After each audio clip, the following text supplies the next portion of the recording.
Mtu mmoja alikuwa ni nabii na ni nabii mpaka leo, ambao Mungu aliwahi kumtumia na amemtumia kwenye maisha yetu.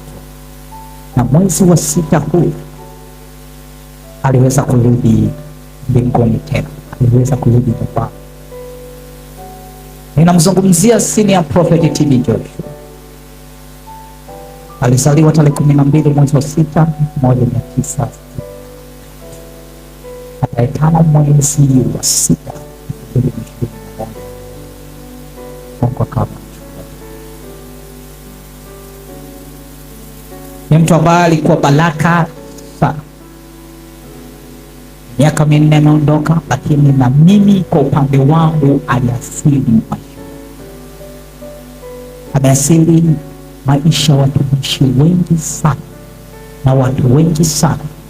Kwake ilikuwa ni kimbilio. Watu waliona baba ndani yake.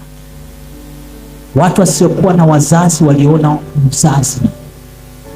Wajane walipata Mungu, walipata faraja. Na fundisho lake kubwa lilikuwa ni upendo na msamaha. Na upendo wake uliambatana na utoaji. Alitoa sana kwenye maisha ya watu. Alikuwa ni mnyenyekevu. Aligawana kile kidogo alichokuwa nacho na watu wengine, na maskini na yatima na wajane. Aliniasili sana kwenye eneo la upendo na msamaha. Alipinga watumishi kulaani watu wao. Alipinga kulaani watu. Alipinga kutokusamehe watu. Akafanyika baraka. Nikiwa niko Morogoro 2021 mwishoni, ikiwa namuomba Mungu kwa habari ya direction, wapi nikahubiri Injili, wapi natakiwa niwepo, Mungu alimtumia nabii huyu kuja kwenye ndoto wakati wa usiku, na akawa ananiambia hujaitwa Morogoro, Mungu amekuita Dar es Salaam, elekea Dar es Salaam. Ndio sababu ya mimi kutoka Morogoro na kuhamia Dar es Salaam. Aliyaathiri maisha yao. Watoto ambao wanazunguka nao wanaweza kuwa ni mashahidi wa upendo, lakini ni product ya kutoka kwa Senior Prophet TB Joshua. Ni baraka kwenye maisha ya watumishi na amekuwa baraka. Ukiona mtumishi analaani mtoto wake, hujua hakuna pendo ndani yake, na kama hakuna pendo ndani yake, hakuna Mungu ndani yake. Kwa nini bado anakuwa?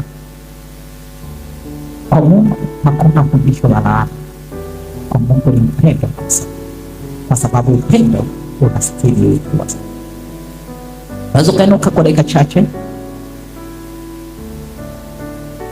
na ukamshukuru Mungu kwa ajili ya maisha yako. Ukamshukuru Mungu kwa ajili ya maisha yako. Ni maisha yaliyotumika vizuri.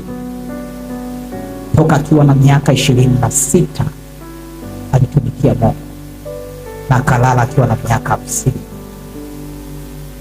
Ilikuwa na kipindi kifupi kama miaka 30 yote alitumikia Mungu, lakini alitumikia Mungu na kuasili maisha yake.